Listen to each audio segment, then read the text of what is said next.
actually, so I'll have you come up and answer 2 questions for us.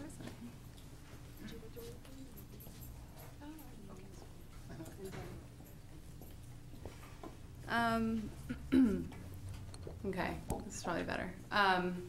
So the first question, someone wants to know about my experiences at USF, whether there's been support or condemnation. I think I'd like to start first my experience in high school and then move on to USF and express the differences in those 2 experiences. I went to a Benedictine Catholic high school.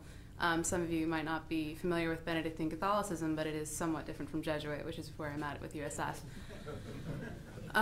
So basically, in high school, my sophomore year, I came out as a lesbian to many of my classmates and teachers, but not to my parents quite yet. And I thought that it might be helpful, since I was going through a lot, extremely depressed, attempted suicide. I thought it might be helpful to start my own organization for myself under my name. Anyway, so we ended up deciding on the Gay-Straight Alliance. Again, this is a Catholic high school, but we were very loosely connected to the Archdiocese of San Francisco. So I thought that I could be sneaky and get away with the Archbishop, then Archbishop Leveda, and not, have him find out about it. Unfortunately, he did. We were threatened, profusely by his council, and it was unfortunate. We never got to establish the club under the name Gay-Straight Alliance. So instead, we settled for Club RAD, for Rights and Diversity. And it was interesting. It was an interesting mix of people. We actually joined forces with our school's chapter of Amnesty International, and we were able to get a lot done. Protested the war in Iraq and hosted speakers and had some chapel talks that were very important. I gave a coming out talk my junior year in high school, which met some support and much more condemnation than I ever expected. It was extremely difficult, and I ended up leaving high school just as depressed.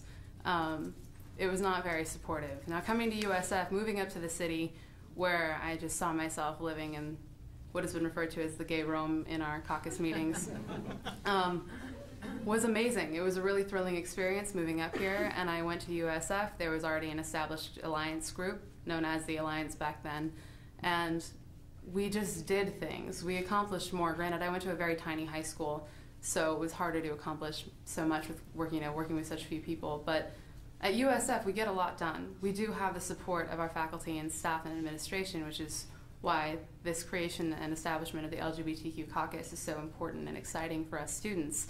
We now have a mentor group to look to for help and for support and for co-sponsorship for events that we put on and host. We also are extremely grateful to have Father Steve Prevet, who is an outspoken leader of our school and is extremely supportive himself. I feel that USF does have a very supportive environment. The next question, if we are to dispense with the labels homo and hetero, what shall we do with those like gay, GLBT, straight? And my response to this immediately was to first talk about the establishment of our USF Queer Alliance. This year we changed the name from the Alliance to the Queer Alliance after not being able really to decide on a name. Should we be GLBTQ or something creative, and we decided on Queer Alliance mostly because we couldn't take the name the Union for Students Who Think Labels Suck. So we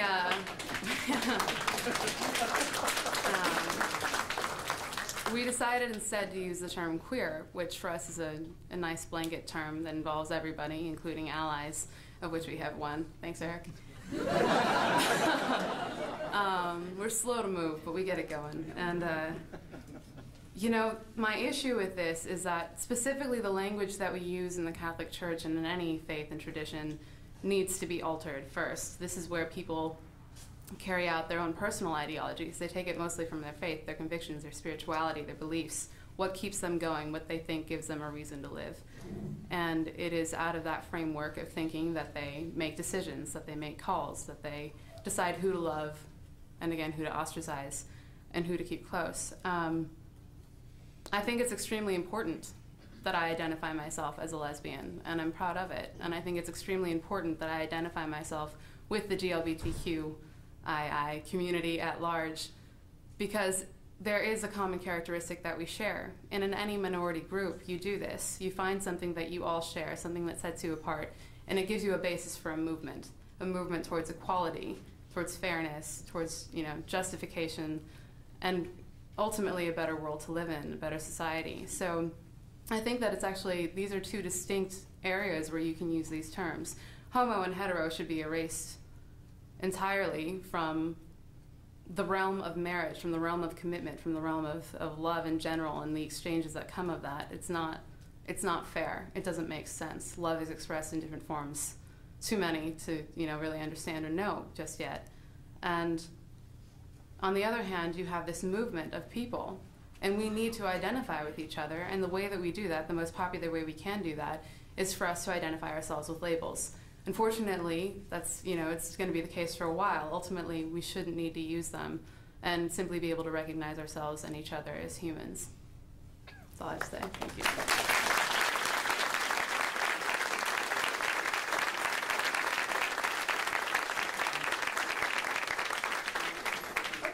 I'm going to give James the last word. Of course, the question will be about sex. And we'll have him talk about celibacy and the priesthood, and then we will break because we're running a little over, but I know you'll have an opportunity to talk to people. I'll have a couple of announcements before we do that, so I'll ask you to hang on, but why don't we go ahead and have you answer the last question. Before I do that, can I just thank Julie for having given, I thought, a particularly wonderful and wonderfully Catholic answer about the importance of temporary identity, which one needs for a bit as one is called into something bigger. I think that is a wonderful Catholic insight.